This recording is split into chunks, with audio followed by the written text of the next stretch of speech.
नमस्कार, आपण पाहत आहोत धाडस महाराष्ट्र न्यूज। पालकमंत्री गुलाबराव पाटील बैलगाडीतून विद्यार्थ्यांसोबत शाळेत दाखल।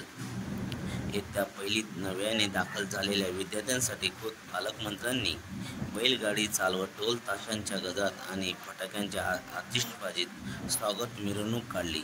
त्यांनी जुन्या शाळेतील आठवणींना स्नेहपूर्ण उजाळा दिला। पुष्पवृष्टीत आणि ढोल ताशांच्या गजरात त्यांनी विद्यार्थ्यांच्या हातात हात घालून शाळेत प्रवेश केला।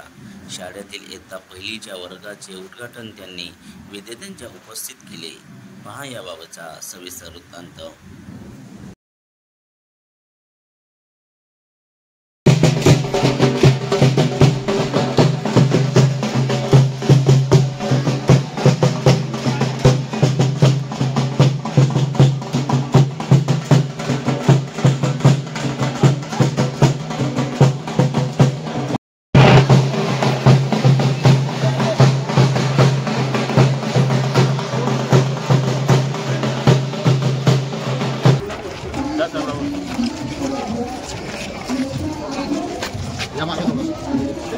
सेल्फी सेल्फी या पुढे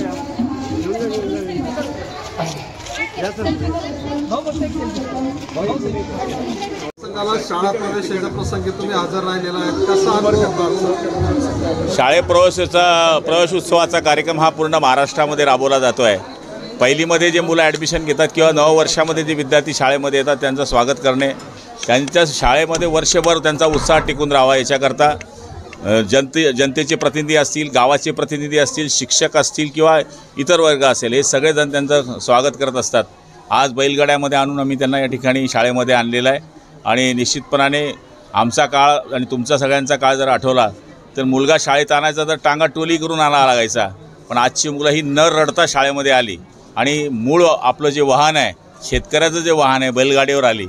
ही सगळ्यात मोठी गोष्ट या शाळेमध्ये या ठिकाणी झालेली आहे आणि आजच्या या उत्सवाच्या वातावरणामध्ये निश्चितपणाने या विद्यार्थ्यांच्या पुढच्या काळामध्ये जी गरज आहे, शाळेमध्ये जी व्यवस्थेची गरज आहे ती आम्ही पूर्ण करतोच आहोत, पण शासनातर्फे पुस्तकं असतील, वह्या असतील, दप्तर असेल, याचंही वाटप या ठिकाणी आज करण्यात आलेलं आहे। तुम्ही या शाळेमध्ये शिकलेला आहे, तुमचे वडीलही तुम्ही म्हटलं की या शाळेत नातू मुलं सगळे इथे शिकले। या शाळेमध्येच आम्ही सगळेजण शिकलेलो आहोत आणि या शाळेचं आमचं देणं लागतं। आज आमची जी प्रगती आहे शाळेमुळेच आहे किंवा या गावाची प्रगती परिसर, या शाळेमध्ये बरेच लोक मोठे होऊन गेलेत।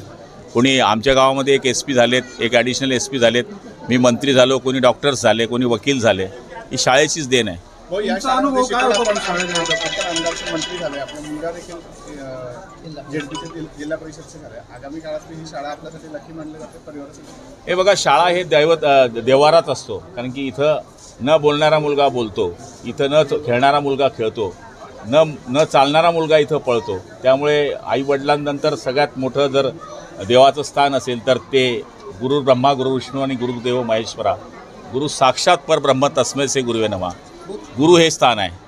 तुम्ही या शाळेमध्ये शिकलेला पहिला दिवस कसा आठवतो तुमच्या शाळेतला? तुम्ही म्हटलं की टांगाटोली करून आणलं जायचं, काय माझंच नका, सगळ्यांचं तुमच्या सकट विचारा ना। तुम्ही रताळे खाल्ल्याशिवाय आलेच नाही शाळेत, त्यामुळे त्यावेळेस आमचे मार खायचो आणि मग आम्ही म्हणायचो छडी लागे छमाछम आणि विद्या येई घमाघम।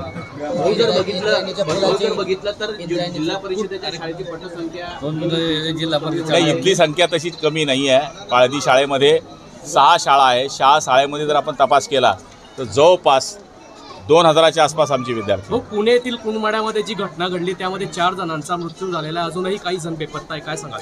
तपास कार्य चालू आहे। मदत पुनर्वसन मंत्री आपल्या जिल्ह्याचेच आहे, ते तिथे पोहोचलेले आहे। तपास कार्यामध्ये यश येईल आणि लवकर ते काम होईल।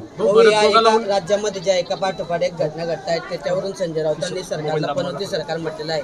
हे सरकार आल्यापासून देशाला आणि राज्याला पनौती लागली असं संजय राऊत म्हणत आहे। ज्यावेळेस आपलं सरकार आलं तेव्हा कोरोना लागला होता, मग तेव्हा कोणाची पनौती होती? चला भाऊ, भरत गोगावले यांनी वक्तव्य केलंय की शिवसेना फुटीला अजितदादांचे आणि शिवसेनेचे मंत्री एकमेकांचे घोटाळे बाहेर काढायचा प्रयत्न करताना पाहायला मिळत आहेत। एकीकडे भरत गोगावलेंनी इशारा दिला, त्याच्यानंतर परांजपेंनी पुन्हा त्यांचा घोटाळा काढण्याचा इशारा दिलेला आहे।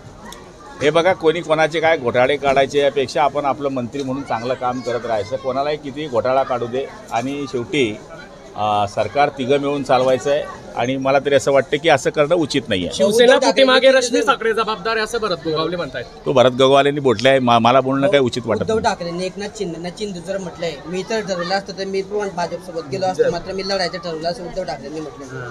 ते आता ज्या जुन्या झालेल्या गोष्टी आहेत. आता पुढचा विषय करा, येणारी महापालिका रामकृष्ण हरी. चला.